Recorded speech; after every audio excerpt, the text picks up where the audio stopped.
Hello, everyone. Welcome to Jamaica 411. Thank you so much for stopping by, keeping me company as usual. If you're here with me for the first time, welcome, welcome. Please remember to subscribe. And the subscribe button, by the way, is to the bottom right. You see the black button? One of these days, I'm going to explain what I understand, how all these machinations of YouTube works. But for now, we have a long way to go, so I will just ask you to subscribe. There's no cost involved if you're new to YouTube. There's no cost.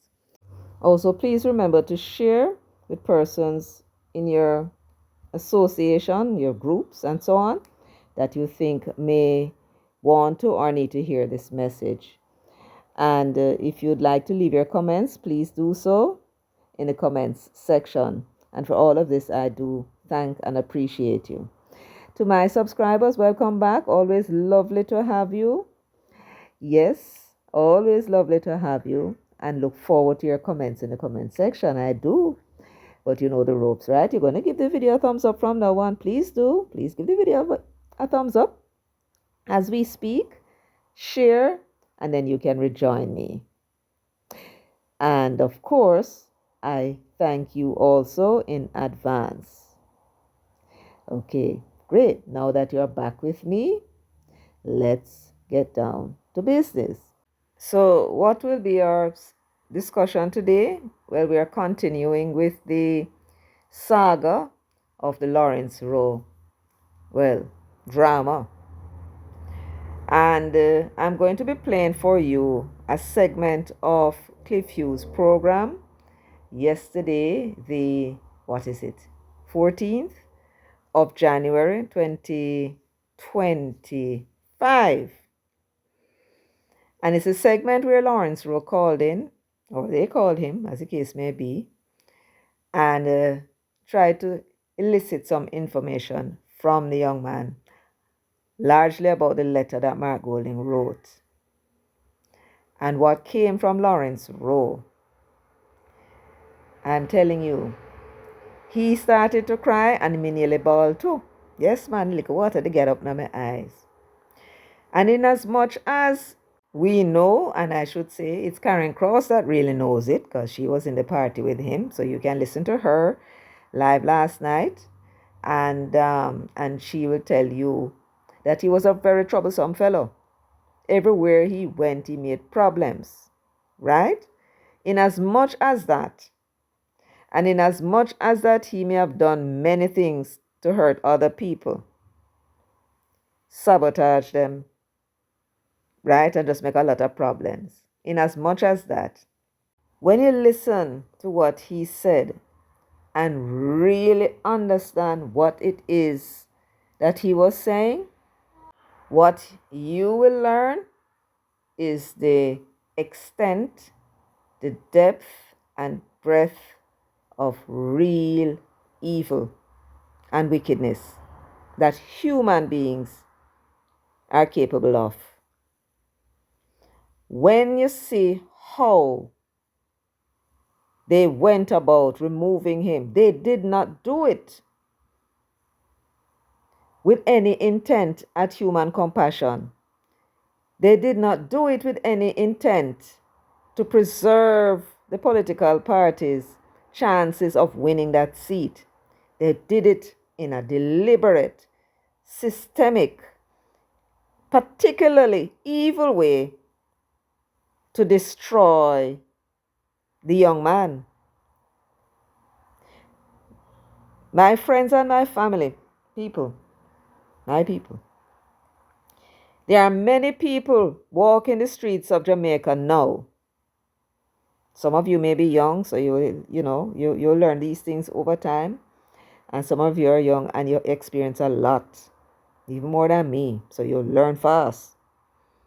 But the vast majority of us who are older, we know what we're talking about, and some persons never really lived in that environment to be exposed to certain things, or we see things and we don't know what it means. But there are many people walking the streets of Jamaica, especially the ones that you see don't interact with people because they don't trust people. You know why many of them are walk on the street dirty and I eat out of garbage? Because somebody let them down in them life. Somebody that they trusted, that they never expected certain things from.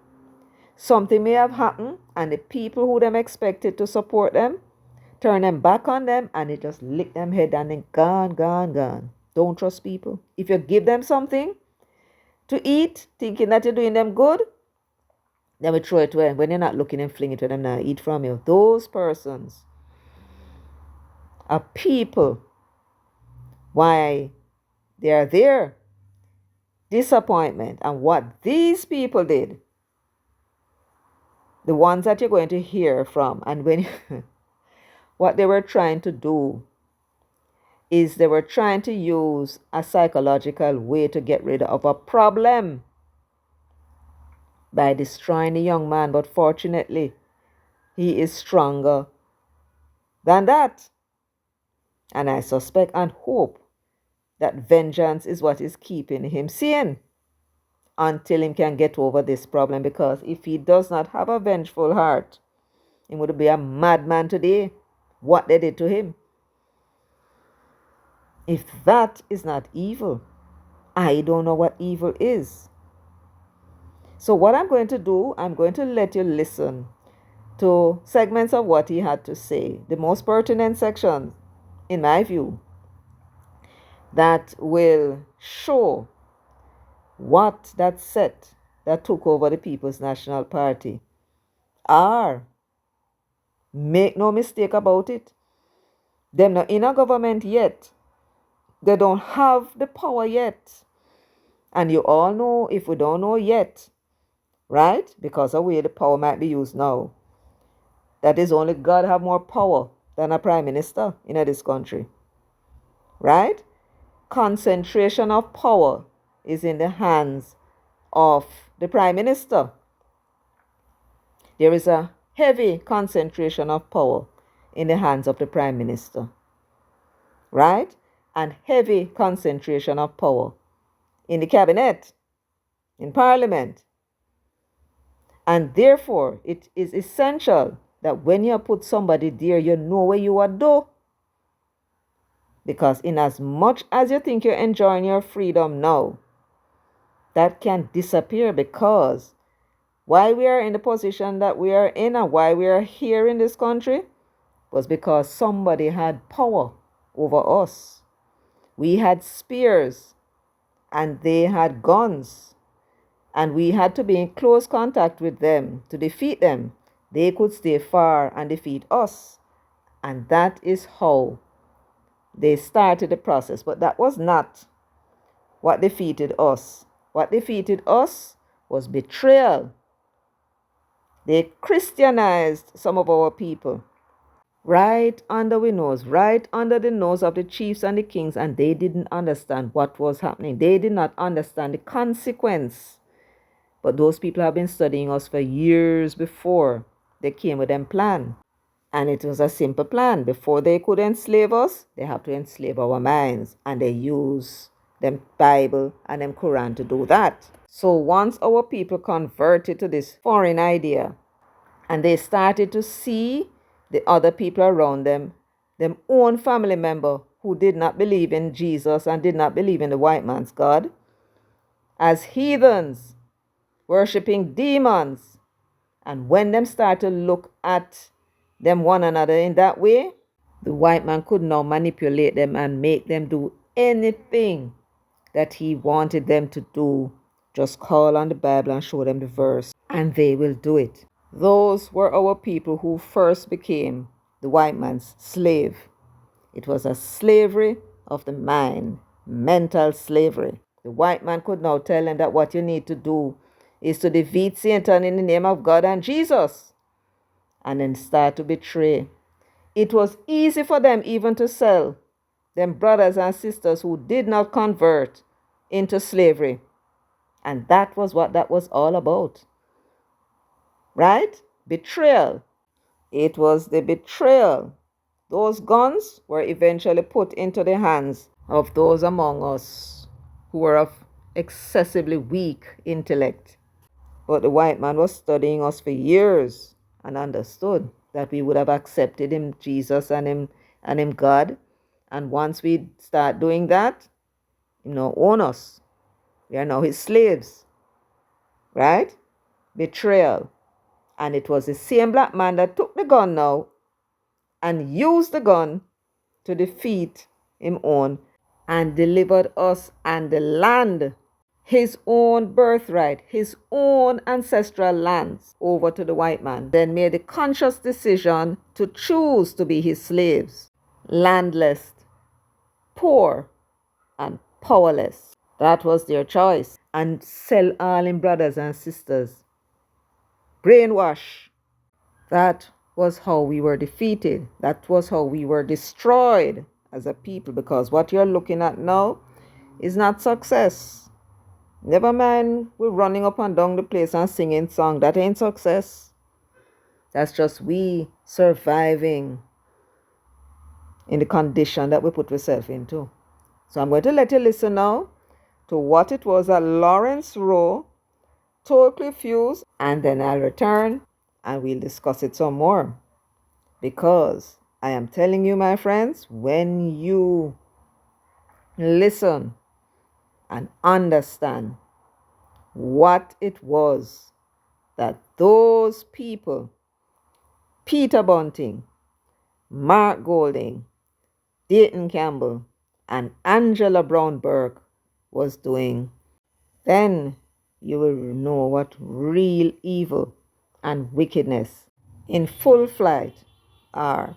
There was much revealed by what Lawrence Rowe said, and we're going to listen now to his conversation with Cliff Hughes. Let me take you now to this issue of the posts you made on social media, Mr. Rowe. Yes? On December 30, 2024, later, the General Secretary called to inform me that the party leader had committed to the following: one of the 13 Senate appointments, board membership at a housing agency, and $15 million in resources. Is that really so? I stand by those statements, yes. And do you have the receipts to support those statements? I can validate anything that I post. You have them in writing? I can validate them. Yes. How can you validate them? By what method?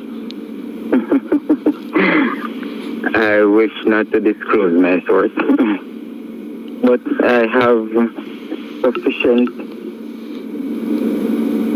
evidence in writing and on record as well.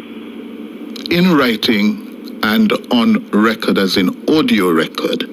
Correct. So you have a tape recording? I have it on record.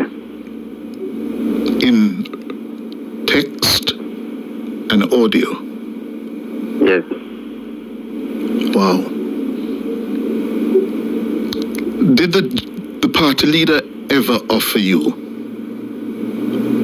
what you are saying Dayton Campbell committed on behalf of the party leader? In your discussions with the party leader, what did he offer you? Or did he offer you anything? I will be responding to the letter sent to me by the party leader on the 10th and the correspondence issued by the General Secretary on the 11th. And some of those discussions will be in the release. What I am concerned about now is what are the compelling reasons why I was pulled as a candidate. I am yet to hear those reasons. And if you go through the letter sent to me by the leader of the party, it spoke about soundings in the constituency. And if you would go back to the selection process, it speaks on applying, being interviewed by the region, clearing the integrity commission. And once you clear the integrity commission, then you are then polled. If you reach a threshold of 25% or above of the voter intention, then you face the delegate. Now, the polling, I am sure, is more than 300 people from the constituency. The delegates who I faced surpassed 500. I want to know how could a sounding trump that, and who were the individuals they spoke with, who are these key influencers. Because in the chronology of events that I spoke to, the General Secretary asked me for a list of detractors, which never surpassed 10 individuals. And you met with 6 individuals: the former Member of Parliament, Ronald George Tway, an ex-Don, Donovan Ainsworth. You met with the former Constituency Secretary, Opal Lawrence Pike, the former Constituency Treasurer, Marcia Vidal, the man who I gave a thrashing in a selection, Patrick Sterling, and a Gary Burton, who is not from Central Kingston. Those individuals I would have faced during my selection. And I am yet to get a clear understanding as to how and what could have been said by them, or what evidence they could have provided that I am not in a position to win the constituency. I am yet to hear those. I wrote to the leader and said to him, how could a former Minister of Justice preside over a process where accusations are leveled against me and a verdict reached without an opportunity to face and respond to my accusers? In his response, he said there are no accusations. At the meeting in January, he then retracted. The leader retracted what? That they were indeed accusations. And then he went on to say, well, as you are well aware that we met with individuals, you could confirm the time that I met with them, where I met with them, who were the individuals present, and most of what was said in the meeting. He said that to my face when he was retracting what he told me. And when I asked him why weren't the other individuals who I enlisted to the General Secretary weren't a part of this meeting, and he said, why would they be a part of it and they never requested a meeting? And I said, no, nobody requested a meeting. I provided the names and contact information to the General Secretary. And he was like, really, Dayton? Really? Which tells me he was misled. And yet, my young friend, I suggest to you that Mark Golding was not misled. Not at all. Oh no. What you had found yourself in on that day, January 4, 2025, was a grand scheme, a show, the acting out of a script that clearly must have been written by Peter Bunting himself. It is either that Peter Bunting has a natural gift for manipulation and manipulating people, or he made a careful study of the art of manipulation from the classics.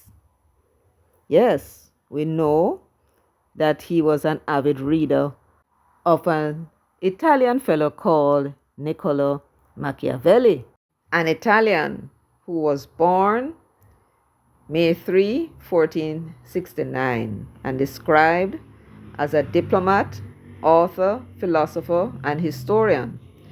and is often referred to as the father of modern political philosophy and political science. That's who the fellow Machiavelli was. But he was well noted for, I guess you would call it, a book called The Prince. And I'm going to read for you what Wikipedia says. Machiavelli's Prince has been surrounded by controversy since it was published.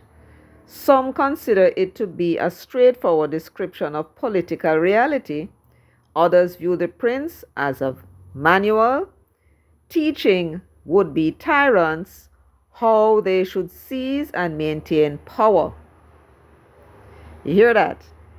Others saw The Prince, what it is that he wrote in The Prince, advising rulers how to conduct themselves, how to gain power and maintain power. They viewed it as teachings to would-be tyrants, right? And to tell them how they should seize and maintain power. Even into recent times, some scholars, such as Lawrence Rowe, have restated the traditional opinion that Machiavelli was a teacher of evil. And that is what Peter Bunting was studying. They said here that after his death, Machiavelli's name came to evoke unscrupulous acts of the sort he advised most famously in his work, The Prince. Yes, you've heard of it. When they had released Damian Crawford's recording, where he was saying a whole heap of things about Lisa Hanna, among other things, Bunting, writing to the person who did the recording, when she objected to them releasing the audio, right? She said that was not her intention, and they did not tell her they were going to use it in this way. Consuela, that's her name. Bunting said to her that it was a Machiavellian masterstroke.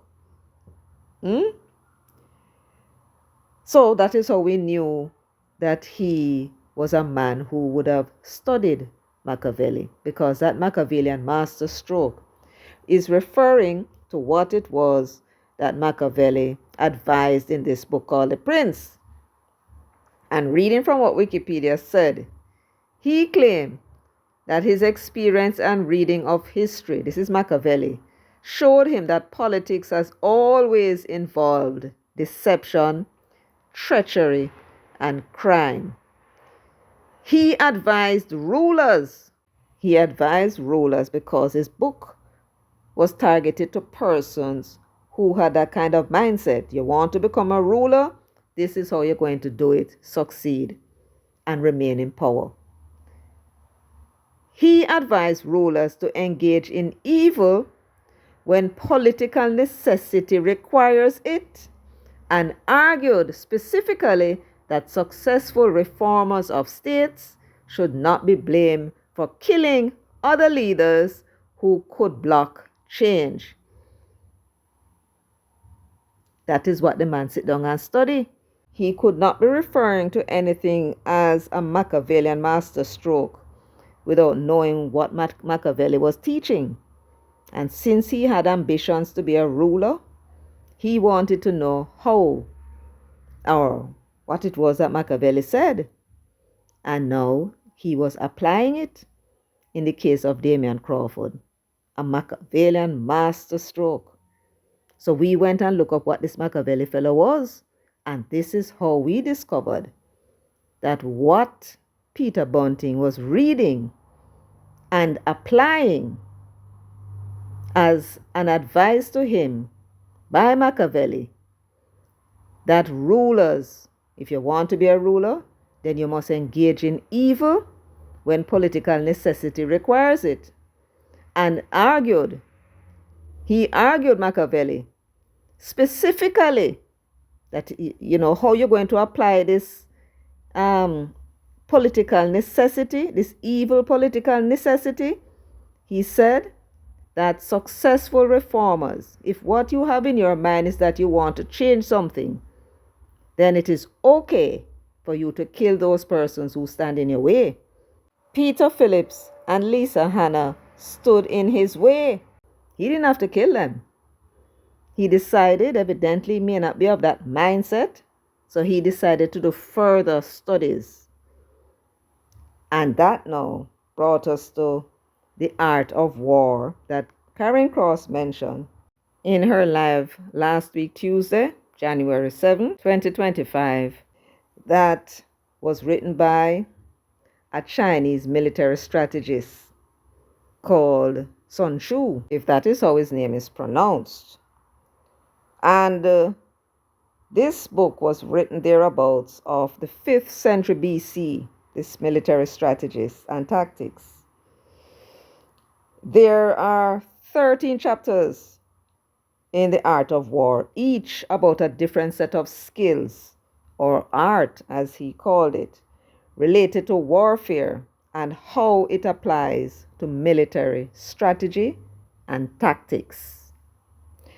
Now, in as much as this art of war is about military strategy and tactics, they have found their, how should I put it, home also in what Wikipedia describes as a myriad competitive non-military endeavors. And what are non-military endeavors? Anything that you do that does not involve the army. It's not military, right? And they are saying that these strategies and tactics are now being applied across the modern world. And these military tactics and strategies include the use of espionage by exploiting your culture, politics, business, and even in sports. And they are gaining an advantage by doing so. In other words, wherever there is competition and it involves espionage, these are the things that Peter Bunting studied, and he's applying the art of war in all that he's doing. And we're not going to go into what that is, right? So, there is a third aspect now to Peter Bunting. Ozymandias. What is Ozymandias? It is the name of a company that he established in the Cayman Islands, which owned shares in Proven Wealth, I do believe. And that name Ozymandias was the name that the Greeks gave to the, what they call Egyptian, the Pharaoh Ramesses II. He was one of the greatest of the pharaohs, right? Ozymandias. It was a poem. They found the remains of a statue of him, which was in ruins, right? In the sands of the desert. And there was a competition. And this fellow Shelley, who was the husband of Mary Shelley, who wrote the book Frankenstein. And the only words in this poem written by Percy Shelley that we are interested in, that we believed attracted the attention of Peter Bunting and made it part of his philosophy of life, were the words Percy Shelley claimed were written on the pedestal of the statue that was found of Ramesses II. And by the way, Ramesses II was not his correct name either, but we know which king they were talking about.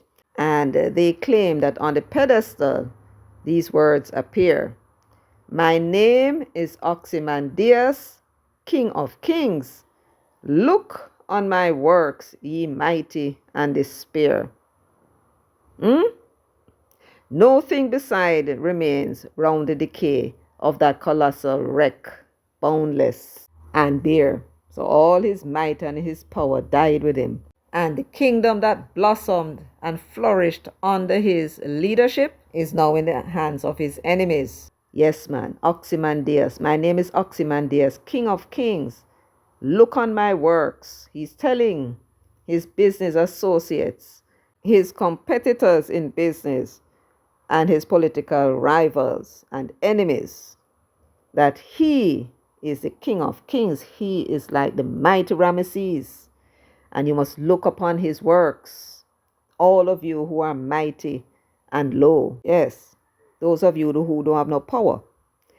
And he's saying that if you want to know who he, Peter Murcott Bunting, is, Go and read up who Ramesses II was and what his works were, and that will tell you who I am.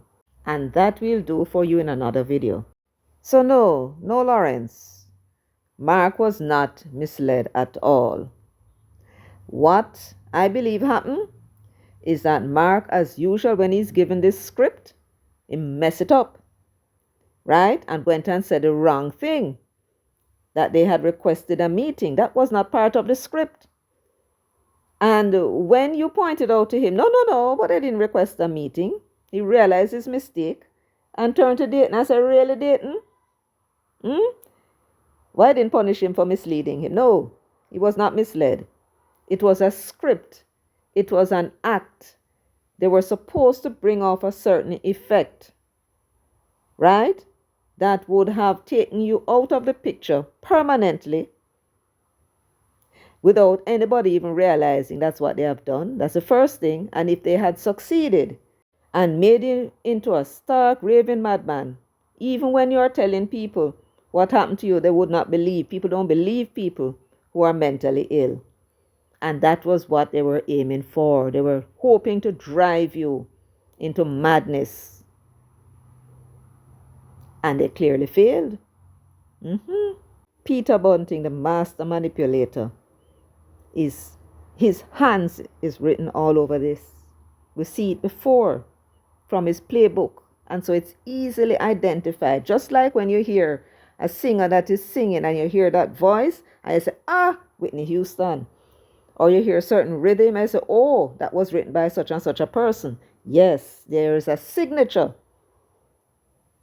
Right? And we are onto that signature. Lock onto it tight so we know when we see Bunting's hand in anything, we can identify it. And this has Bunting's signature written all over it. So, no. The Englishman was not misled at all. He simply made a mistake. He had to cover by pretending that Dayton had misled him. So let us now listen to hear what else of note was revealed by Lawrence Rowe in his conversation with Cliff Hughes. The PNP hush money scandal is deepening. We're now learning from the former caretaker for Central Kingston, the man at the center of the controversy, Lawrence Rowe, that he has written an audio recording of Dayton Campbell telling him on behalf of the party leader that the leader had committed to offering him one of 13 Senate appointments, a board membership at a housing agency, and $15 million in resources. According to Lawrence Rowe, he has the receipts, the text, and the audio recording of that. He's also telling me that based on a meeting he had with the party leader, Mark Golding, and what was asked of him, and how they proceeded to do the soundings, he's of the view that Golding was misled by Dayton Campbell. Explain that for us, Mr. Rowe. Hello? Yes, we're hearing you. Go ahead. The General Secretary, as I said to you before, requested a list of detractors in the constituency, and he made it very clear that come 2025, it's full campaigning, and those people must be brought in line with the campaign. When I first provided the 3 names to him, he said, then I have the audio with him. Then for them a little bit of people, then there are no issues. I provided less than 10 names. They met with less than 10 people to determine my fate. The 10 individuals who never supported my candidacy to begin with. I won decisively on a list that I should not have won to begin with. That list, those groups were built by Ronald Tweed, Emmanuel Duncan Price, and the counsel for the Almontown Division, Charmaine Daniels, none of whom supported my candidacy. Frankly, what is it about you and your activities and your political work in the constituency, why the PNP is determined that you should not be its standard bearer in Central Kingston. What is it? What are the underlying reasons? Those are the reasons that I am requesting from the party, so that the constituents can be fully apprised. I don't want anyone to keep any secrets from me. Do you have secrets? Do you have secrets to anyone? I am a political tactician. I will say that. That sounds like a yes, is it? What was revealed by Lawrence Rowe in this exchange? Something very profound. What he did, seemingly not to realize it, was to outline the plot. Right? And you remember what Machiavelli said? He said his experience of history and reading history showed him that politics has always involved deception, treachery, and crime. He advised all of those persons who are seeking to be rulers, not Democrats, rulers, to engage in evil when political necessity requires it. It was a necessity to remove Lawrence Rowe in order to make way for Steve McGregor.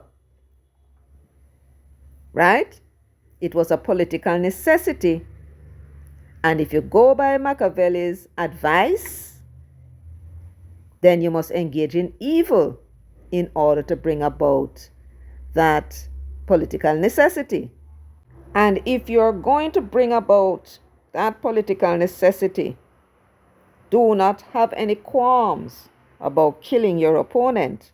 Other leaders who stood in your way for that change or that political necessity that you want to bring about. And what Lawrence Rowe was describing is exactly that. The script that Peter Bunting designed to be the elements of this operation, Get Rid of Lawrence Rowe, involved his detractors and them using his detractors as the means by which they are going to come with an excuse to have him removed.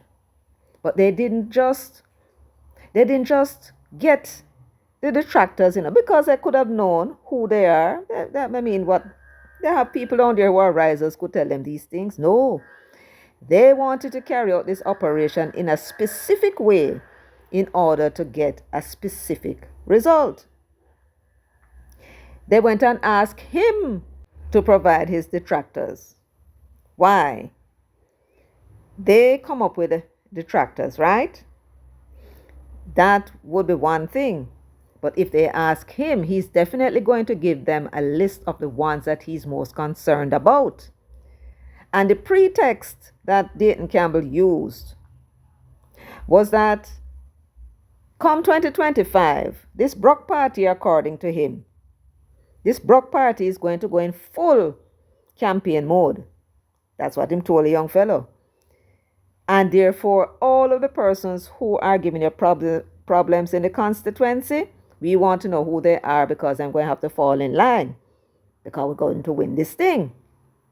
That was the script. Lawrence apparently was suspicious. He gave him only 3 names.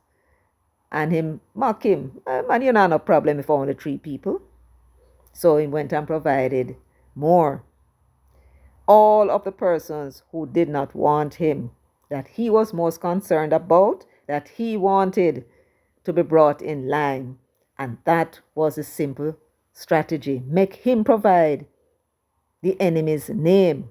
Those who oppose to him, make him provide the names. And then use those same people on him and tell him that they're going to remove him because of what those persons said. That should have mashed up his mind. That was evil and wicked. They made him provide the list of persons who were going to bring about his own demise after them promise him the seat if him sabotage and make sure Imani Duncan lose, because them needed Peter Phillips to lose, and not just lose, him need to lose safe seats. And this was a willing fellow, willing to do what they asked, because he was told he was going to get the seat. And they know he was after the seat from Ronnie Thwaites days, him challenged for it. So they made him provide the sword that was going to cut him down. It was a well and excellent written script, well choreographed, well directed, and topped off with a superb and excellent performance, top draw performance by Dayton Campbell. Oscar-winning performance by Dayton Campbell, Peter Bunting, and of course Mark would have lost the prize because he messed it up, but he was part of this performance as well. Quoting what Lawrence told Cliff, I provided less than 10 names. They met with less than 10 people to determine my fate. The 10 individuals who never supported my candidacy to begin with. That was the point, and they did more. And we will come back to that in their evil and wicked plot against a young man, 36 years old, who helped to put them in the position that they are in. And my understanding is he was not paid because he was not doing it for the money. That's a problem them have now. Now that they never mess up in mind. They have that problem to deal with. He helped them to plot against his former leader, Peter Phillips, and against the People's National Party, and by extension, the comrades and the supporters and the people of Jamaica, to sabotage 2 seats, Central Kingston and West Rural St. Andrew, is my understanding, in order for them to be able to say Peter Phillips has to go and vie for the leadership. And now they are in somewhat of a control of the leadership of the party. Them don't have full control yet. Them need to control the members of parliament, and then them have total control. And he was an architect in that. And why? Because they promised him this seat that they had no intention to give him at all. Why? Because he is a poor boy. He not no money. He not born with gold spoon in his mouth. He not privileged. He never went to Campion. And that is why. So they trick him. And now they need to dump him. And them had this script all well written, choreographed, and well acted. So, Mr. Rowe, it is being said that you are an original riser. You were knee-deep in the Rise campaign. Is that so? That is so. What was your role? I don't wish to disclose that now. This is the third thing you don't wish to disclose to me and the people of Jamaica, Mr. Rowe. Why is that? I will be responding to the letters written by the party president and the party general secretary fulsomely. Fulsomely. But you weren't... Let me put it this way. Do you feel let down, betrayed by the leadership of Mark Golding and Dayton Campbell, given your history in the Rise faction of the People's National Party? I wouldn't say the Rise faction or the Golding faction. I would say that I do feel betrayed as a comrade as to the circumstances surrounding my removal, which is still a phantom. So until I get those compelling reasons, I am going to feel betrayed. Now, when I speak about betrayal and how betrayal can destroy a human being, make them mad as shot out a street or eat out a garbage, I'll give you a practical example. This is not something that I read in a book. This is what I know as a fact because it was my experience. When I was going to Excelsior High School way back in the 70s, there was a lady. I was boarding with this lady in just behind Excelsior on Ashbury Avenue near Mrs. Blair. And there was a lady, her son came to Mrs. Blair, because she's always soft-hearted, and asked her to let his mother stay even in the backyard of the house. The lady was, mild-mannered, you could see, and she was not of sound mind. So Mrs. Blair said, no, but that no son. I said, no, man, please. It was her sons. They couldn't help her. And it's their mother. And she said, okay, if she'll be all right round here. And then she said, yes, all right. She allowed her. And she would sit down round there. I don't know how she sleep. It seemed as if she mixed with Chinese, as I remember. And what do you think happened to that lady? She's a married woman, at the time. She was married. And the husband threw her out of the house and bring in a young girl. And that thing licked the woman's head. She never expected that from that man, father of her 2 children. Fling her out of the house, tell her to go. And that is how she came to be in the condition that she was in. Her boys were not living anywhere where they could help her. And so she stayed in the back of the yard. And I'm going to tell you now. Pearl was washing clothes. The agreement was that she asked us to allow her to wash her clothes so she can get money now to buy food.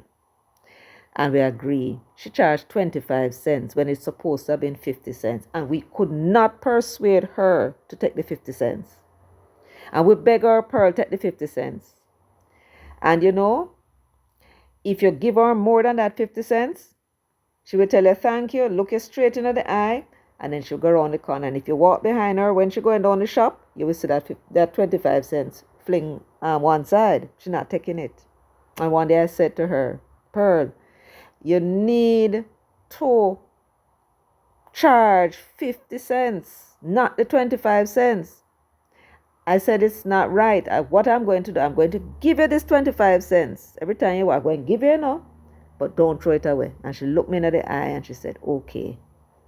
And as she gone down the road, we just wait a little bit till I think she turned the 2 corner them and I walk behind her and right down to the supermarket. She never throw away the 25 cents. Right? She did not trust anybody after what her husband did to her. It was a sad story, but it had a good ending. One of her sons won the pools, racehorse pool, won $500,000, took his mom to the country, and she lived there happily. I don't think she ever came back mentally. But at least she had enjoyed and was happy for the remainder of her life. She, I understand, eventually died. This, after all, was more than 40 years ago. So when I'm telling you that Bunting, Dayton Campbell, Angela Brown Burke, and Mark Goling carried out this plot in a specific way for a specific result, that is what I'm talking about. He felt betrayed by the people that he least expected to betray him. And if you had heard what Karen Cross said, they used Angela Brown Burke to tell him not going to be the candidate. The same person who told him that they want him to sabotage the seat. And if him sabotage the seat, him will get it. Guaranteed. That's what Karen Cross told us. She, Angela Brown Burke, and Dayton promised the young man the seat. And it was they who was used in this plot to destroy his mind. A young man, 36 years old. They plotted against him to destroy his mind by people whom he had every reason to believe had his back, 3 of whom were his elders: Peter Bunting, Angela Brown Burke, and that Englishman were cock up in our parliament illegally. His elders, you can't even trust your elders to have your back. Instead, they are using their considerable experience and mental prowess they would have achieved by experience against a young fellow to destroy his mind. Send him toward 21 because it was of a political necessity that he is not in the seat. Why? In poor. And they are not selecting people who are without independent means unless they are risers that they particularly want to be in the parliament. Those they know they can rely on that will back up Mark even after him lose the election. Those are the people they will spend money on. And Lawrence Rowe was a poor youngster who did not have the financial means to fund his own campaign in central Kingston.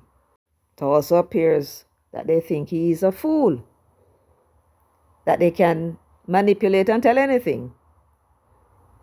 So they used him, and now he has to go. But his removal had to be done in a particularly evil way to bring about his mental instability. That did not happen. Why? Because a willing participant into evil, such as Bunting was, and his skill at manipulation.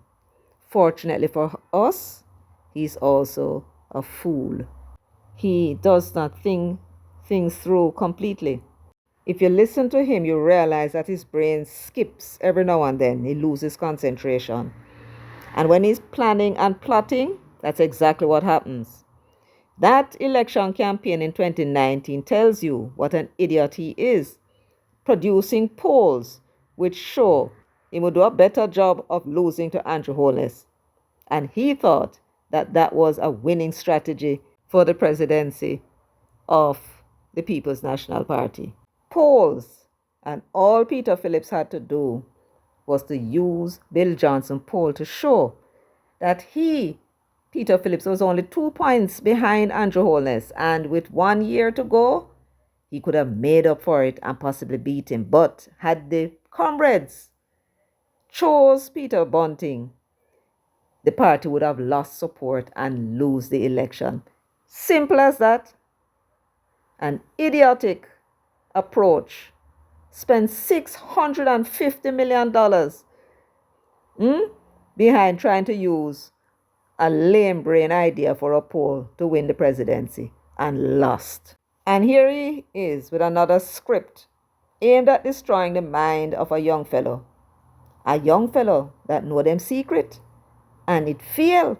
And what that idiot has done is to create another problem bigger than the one that they were trying to solve. Not by simple means, but by a Machiavellian masterstroke, which failed. Anyway, folks, that's all I have for you today. Thank you so much for joining me, for liking, sharing, subscribing, leaving your comments in the comment section. So until next time, take good care of yourselves and walk good.